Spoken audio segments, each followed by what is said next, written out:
Nous avons tous différents objectifs dans la vie, devenir entrepreneur ou bien devenir riche ou bien perdre du poids ou bien travailler dur pour avoir une certaine augmentation de salaire. Bref, différents objectifs que chacun de nous avons dans notre vie.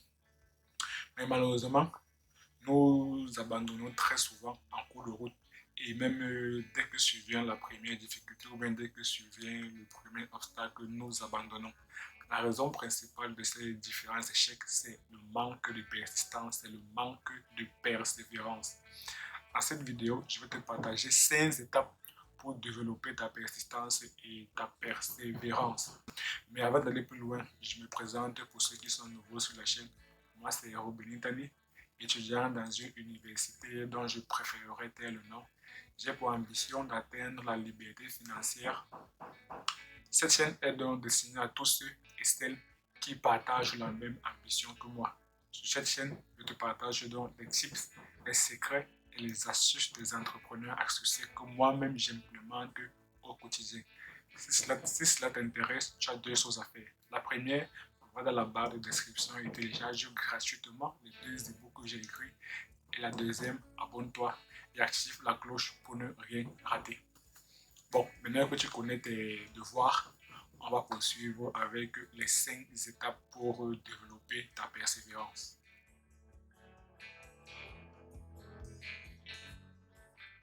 Il s'agit ici de définir un objectif SMART. Le S de SMART veut dire spécifique, mesurable, bien défini, car comme Abraham Lincoln avait dit, un objectif bien défini, clairement défini, est un objectif à moitié atteint. Le M de SMART, c'est mesurable. Ce sont des objectifs qui sont quantifiables, dont tu peux mesurer la progression de l'atteinte de ton objectif. Le A de SMART, ça veut dire atteignable, donc il faudrait que tes objectifs soient un peu ambitieux. Le R de SMART, c'est réalistique, c'est réalisable. Il faudrait que ton objectif soit réaliste, donc qui te permettrait de garder les pieds sur terre. Et le T de SMART, ça veut dire temporellement défini. Donc il faudrait que ton objectif ait une date limite, une date butoir. Car comme avait dit Milton Erickson, un objectif sans date n'est qu'un rêve. Donc, par exemple, si on veut prendre comme exemple, disons une personne a pour objectif de perdre du poids. Un objectif SMART serait par exemple de dire qu'elle veut perdre du poids, elle veut perdre 20 kg en 10 mois. Donc, vérifions si c'est un objectif SMART. Pour le S de SMART bien défini, elle a bien défini qu'elle veut perdre 20 kg. Le ME de mesurable, elle a bien dit, elle a bien spécifié une date limite 10 mois. Donc, au bout de 1 semaine, 2 semaines, 3 semaines, 1 mois, 2 mois, elle peut bien mesurer l'avancement de son objectif. Le A de SMART, donc ambitieux, c'est un objectif qui est très très ambitieux. Le R, c'est aussi un objectif qui est réalisable, qui est réaliste. Et le T, quand elle a bien dit 10 mois, ça veut dire que son objectif a une date limite, une date butoir. Donc en fait, définir un objectif SMART, ça permet juste de déterminer son pourquoi. C'est tout.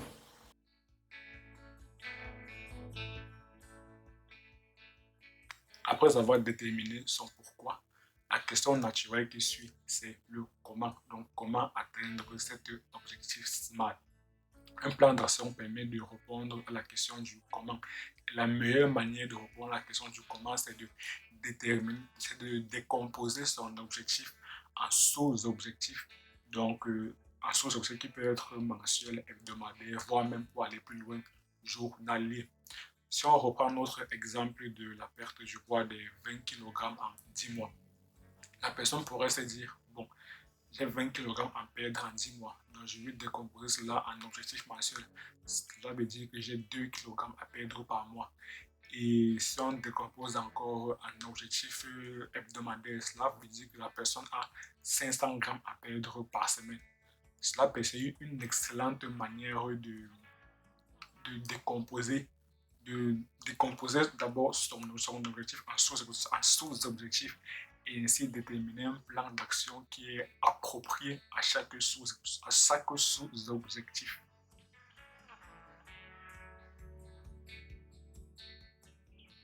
passer rapidement à l'action, ça permet d'éviter la procrastination qui est l'un des fléaux de quiconque veut réussir. C'est un des ennemis de la réussite. Et ça permet également de rester dans l'état de motivation dans lequel la personne était lorsqu'elle a défini clairement son objectif SMART. Une des erreurs courantes chez la plupart des personnes, c'est d'essayer d'abord d'avoir le plan parfait avant de se, avant de se lancer.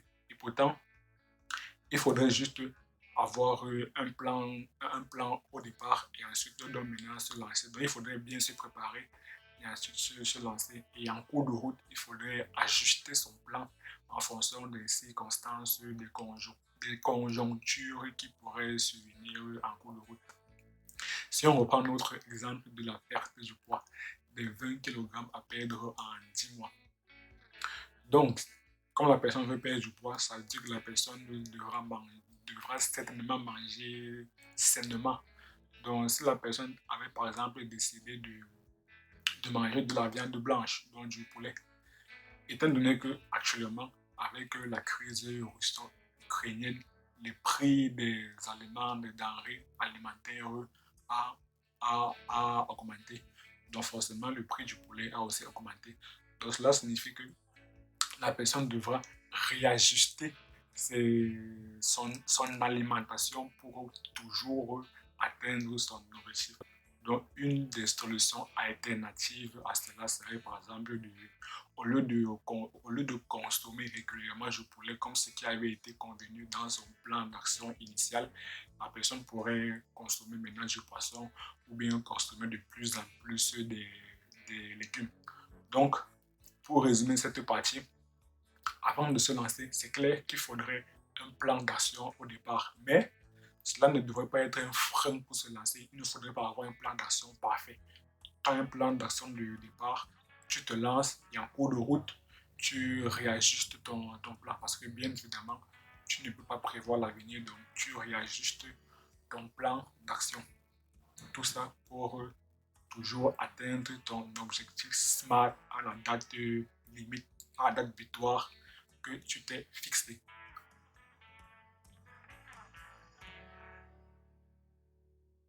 Seule la motivation ne suffit pas. Un auteur avait dit, il me semble que c'est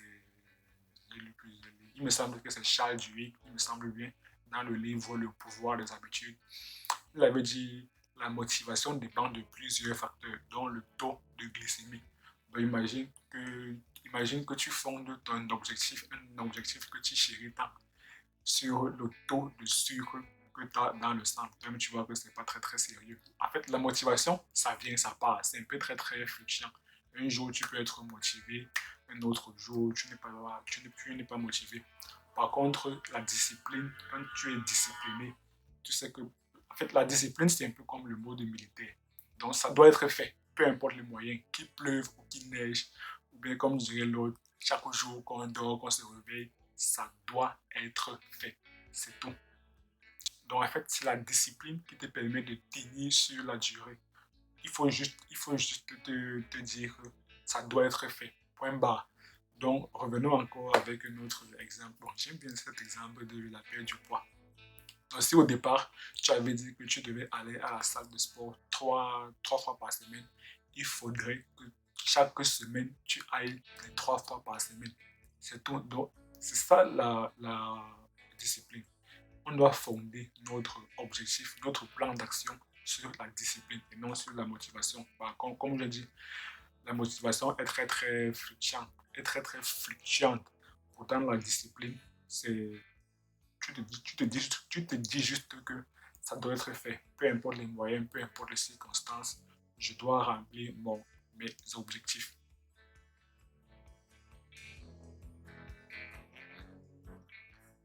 Il faudrait soigner ton entourage.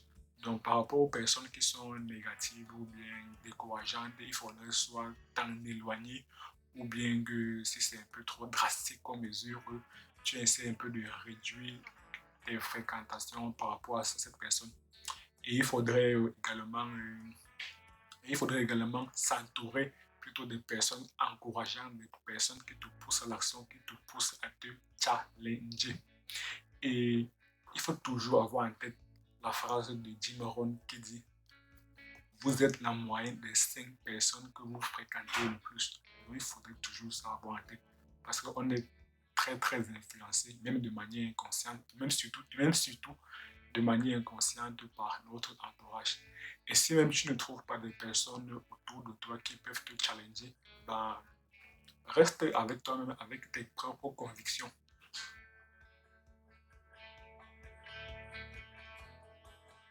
Nous sommes arrivés au terme de cette vidéo. Avant de se quitter, on va faire un petit récapitulatif des 5 étapes que nous avons vues précédemment. La première étape, c'est de se fixer un objectif précis, un but précis, un objectif SMART. La deuxième étape, c'est avoir un plan d'action. Et la troisième étape, c'est passer rapidement à l'action. La quatrième étape, c'est avoir de la discipline. Et la cinquième étape, c'est être dans un environnement constructif. Si tu as aimé la vidéo, je t'invite à me mettre un pouce bleu, à t'abonner et activer la cloche pour ne rien rater de nos prochaines vidéos. Et si ce type de contenu te plaît, n'hésite pas à me le faire savoir dans la barre des commentaires. Et on se quitte avec cette citation de Napoléon Hill. À très bientôt sur la chaîne.